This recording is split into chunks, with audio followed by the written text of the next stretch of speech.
अमित शहा आणि जय शहांचं व्यंगचित्र काढत राज ठाकरेंचा हल्लाबोल. आशिया चषकात 14 सप्टेंबर रोजी भारत आणि पाकिस्तान यांच्यात सामना खेळवण्यात आला. या सामन्यात भारताने पाकिस्तानवर 7 विकेट्सने एकतर्फी विजय मिळवला. पहलगाम हल्ल्यानंतर भारत आणि पाकिस्तानमधील राजकीय संबंध ताणले गेलेले आहेत. त्यामुळे भारतानं पाकिस्तान विरोधात खेळू नये अशी अनेक देशवासियांची भावना होती. मात्र सरकारनं बहुराष्ट्रीय स्पर्धांमध्ये खेळण्याची BCCIला परवानगी दिल्यानं आशिया चषकात खेळवण्याचा भारताचा मार्ग मोकळा झाला. BCCIने परवानगी दिल्यानंतर देशभरातून अनेक चाहत्यांनी पाकिस्तान विरुद्ध खेळू नका अशा भावना व्यक्त केल्या.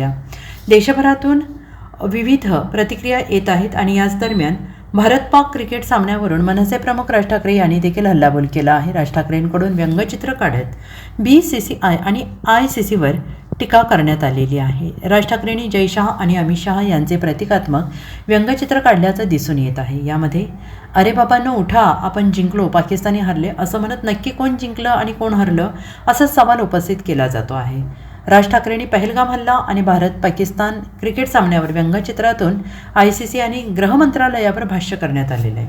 नक्की कोण जिंकलंय आणि नक्की कोण हरलंय असा प्रश्न व्यंगचित्रातून राज ठाकरे यांनी विचारला आहे. या व्यंगचित्रात गृहमंत्री अमित शहा आणि ICC अध्यक्ष जय शहा पाहायला मिळत आहेत. तर दुसरीकडे पहलगाम दहशतवादी हल्ल्यात मृत्युमुखी पडलेले भारतीय या व्यंगचित्रात आहेत. या व्यंगचित्रात अरे बाबांनो उठा, आपण जिंकलो, पाकिस्तानी हरले असं ICC, जय शहा आणि गृह मंत्रालय अमित शहा त्यांना सांगत आहेत असं दिसत आहे. Bureau report SBN Marathi, Mumbai.